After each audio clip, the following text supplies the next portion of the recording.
So when you invest, what are your thoughts on valuation itself, and how do you look at this piece of the puzzle when investing? Yeah, so I think valuation is important. And I think that there is a price to pay that becomes stupid for any company, regardless of how good the underlying business is. But I think the gap between a stupid price and a good price is actually a lot wider than people think, meaning that you can the price meaning that you can actually pay a high valuation or what looks to be a very high valuation and yet still turn out well over time.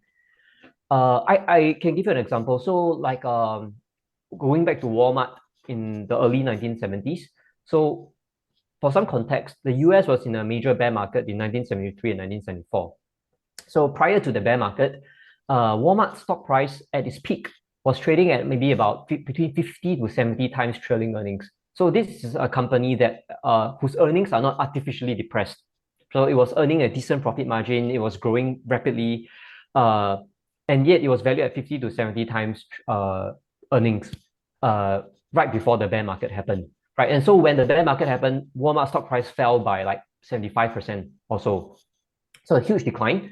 And I think anyone looking at that experience, so like if somebody who invested in Walmart in say 1972 when the stock price hit the peak, and look back at it in 1974, 1975, you would say that, oh my God, that's such a horrendous mistake to make because you paid such a high valuation, right? But if your holding period now stretches to say 1983 or 1982, so about 10 years from the point of investment, Walmart's stock price actually would have I think 10x or compounded at a 20+% clip between 1972 to 1982.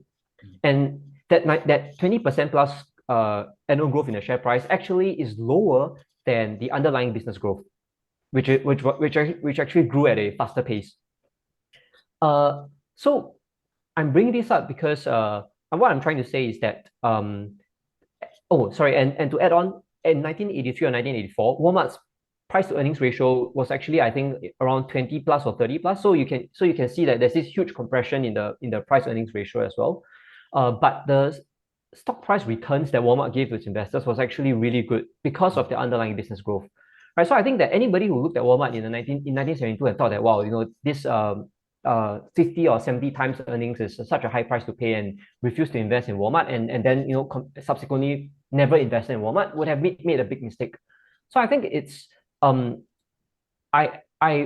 think valuations are important, but my concern first and foremost is on the quality of the business. And I'm aware that there is a price that becomes too stupid to pay, but there are still a lot of prices or a lot of valuations that actually can still give sensible returns if your investment horizon is long enough, and if your assessment on the underlying quality of the business turns out to be correct.